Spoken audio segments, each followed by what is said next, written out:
Hey, നിങ്ങൾ അറിഞ്ഞോ നമ്മുടെ സ്വന്തം ചേലക്കരയിലും ഡോക്ടർ ടൂൾസിന്റെ പുതിയ പവർ ടൂൾസ് ഷോപ്പ് തുടങ്ങിയ വാർത്ത. നല്ല ക്വാളിറ്റിയുള്ള വാറന്റിയുള്ള ലൈഫ് ടൈം സർവീസ് സപ്പോർട്ട് നൽകുന്ന ഏറ്റവും പുതിയ ടെക്നോളജിയിലുള്ള പവർ ടൂളുകൾ കുറഞ്ഞ വിലയിൽ ഇനി ചേലക്കരയിലെ മേപ്പാടം ജംഗ്ഷനിലുള്ള ഡോക്ടർ ടൂൾസ് ഷോപ്പിൽ സന്ദർശിക്കൂ. Doctor tools, power tool specialist.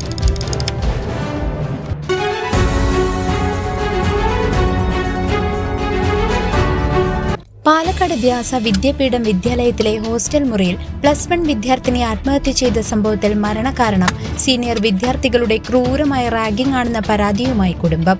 Ottapalam road സ്വദേശികളായ രാജേഷ് ശ്രീജ ദമ്പതികളുടെ മകൾ രുദ്ര രാജേഷിനെയാണ് കഴിഞ്ഞ ദിവസം രാത്രി 9 മണിയോടെ ഹോസ്റ്റൽ മുറിയിൽ തൂങ്ങി മരിച്ച നിലയിൽ കണ്ടെത്തിയത്. സംഭവത്തിൽ സ്കൂൾ അധികൃതരുടെ ഭാഗത്തു നിന്നും ഗുരുതരമായ വീഴ്ചയുണ്ടായെന്നും റാഗിങ്ങിനെ കുറിച്ച് പരാതിപ്പെട്ടിട്ടും നടപടി ഉണ്ടായില്ലെന്നും ചൂണ്ടിക്കാട്ടി പിതാവ് മുഖ്യമന്ത്രിക്ക് പരാതി നൽകി. ജോലി സംബന്ധമായി പോളണ്ടിലായിരുന്ന പിതാവ് രാജേഷ് മകളുടെ മരണവാർത്ത അറിഞ്ഞ് നാട്ടിലേക്ക് മടങ്ങുന്നതിനിടെ പുറത്തുവിട്ട വീഡിയോ സന്ദേശത്തിലാണ് സ്കൂളിലെ ദുരനുഭവങ്ങൾ വിവരിച്ചത്. നമസ്കാരം, ഞാനിപ്പോൾ ഉള്ളത് എയർപോർട്ടിലാണ്. നാട്ടിലേക്ക് വരികയാണ്.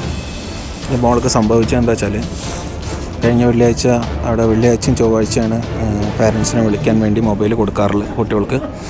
അപ്പോൾ വെള്ളിയാഴ്ച വിളിച്ച പറഞ്ഞു, അച്ഛാ ഇവിടെ ഭയങ്കര റാഗിങ് ആണ്, ഭയങ്കര ബുദ്ധിമുട്ടാണ്, ഹോസ്റ്റൽ വാർഡനോട് റിപ്പോർട്ട് ചെയ്തു, അവർ സീരിയസ് ആക്കി എടുക്കുന്നില്ല. അമ്മോട് വിളിച്ചു പറഞ്ഞു. അപ്പോൾ അമ്മോട് ഞാൻ സംസാരിച്ചു. അപ്പോൾ അവൾ വിളിച്ച് സംസാരിക്കാറുണ്ട്. ഒക്കെ അതിന് ശേഷം ഞാൻ 21-ാം തീയതി ഉച്ചയ്ക്ക് ഇന്ത്യൻ ടൈം സംതിങ് ടൈമിൽ വിളിച്ച് ചോദിച്ചു, കുഴപ്പമൊന്നുമില്ല, നിങ്ങൾ സംസാരിച്ച് പ്രശ്നങ്ങൾ സോൾവ് ആക്കി ചോദിച്ചു. കുഴപ്പമില്ല, പ്രശ്നങ്ങൾ സോൾവ് ആക്കി, ഇവിടെ പ്രശ്നങ്ങളൊന്നുമില്ല, നോർമലാണെങ്കിൽ എവരിത്തിങ് നോർമൽ എന്നാണ് പറഞ്ഞത്. പിന്നീട് ഈവനിങ്ങിലാണ് ഇങ്ങനെ മോള് എല്ലാവരും ഫുഡ് കഴിക്കാൻ പോയപ്പോൾ ഇവൾ ഒറ്റയ്ക്ക് ഇരുന്ന ടൈമിലാണ് ഇങ്ങനെ സൂസൈഡ് ചെയ്തിട്ടുള്ളത്. അതിന് കാരണം എന്നോട് റാഗിങ്ങിൻ്റെ മിഞ്ഞാന്ന് വെള്ളിയാഴ്ച വിളിച്ചു പറഞ്ഞു, അച്ഛൻ ഇവിടെ ഭയങ്കരമായിട്ട് റാഗിങ്. കാരണം എന്താ വെച്ചാൽ ഞാൻ അവിടുന്ന് ഇങ്ങോട്ട് ഓടി പോകുമ്പോൾ അവിടെ സീനിയർ കുട്ടിയുടെ മേത്തുനിന്ന് കൈ തട്ടി, ഷോൾഡർ തട്ടി. അതിന് ഞാൻ സോറി പറഞ്ഞില്ല. അതിന് ഭയങ്കരമായിട്ട് റാഗ് ചെയ്യുക, അതിനെ അവർ അച്ഛനെ ഒരു തല്ലാൻ വരിക, മീൻസ് തല്ലണം എന്നൊക്കെ പറയുന്നുണ്ട് എന്നൊക്കെ പറഞ്ഞു. മീൻസ് മകളിനെ തല്ലണം എന്ന കാര്യങ്ങളെന്നൊക്കെ പറഞ്ഞിട്ട് ഭയങ്കര റാഗിങ് ആണെന്ന് പറഞ്ഞു. അത് എന്നിട്ട് ഇന്ന് ഞാൻ ചോദിച്ചു എന്താ പ്രശ്നം ചോദിച്ചപ്പോൾ അവിടുത്തെ ഹോസ്റ്റൽ വാർഡൻ അറിയാം, ആ കുട്ടികളുടെ പേര്, റാഗ് ചെയ്ത കുട്ടികളുടെ കാര്യങ്ങളെല്ലാം ഈ ഹോസ്റ്റൽ വാർഡന് അറിയാം.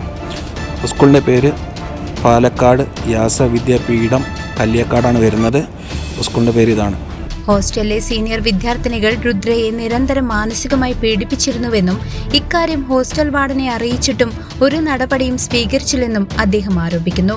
നിലവിൽ പാലക്കാട് ടൗൺ നോർത്ത് പോലീസ് സംഭവത്തിൽ അസ്വാഭാവിക മരണത്തിന് കേസെടുത്ത് അന്വേഷണം ആരംഭിച്ചു.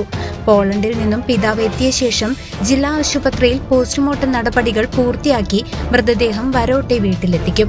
ഒരു കൗമാരക്കാരിയുടെ ജീവൻ പൊലിഞ്ഞ സംഭവത്തിൽ സമഗ്രമായ അന്വേഷണം വേണമെന്ന ആവശ്യത്തിലാണ് നാട്ടുകാരും ബന്ധുക്കളും. News desk.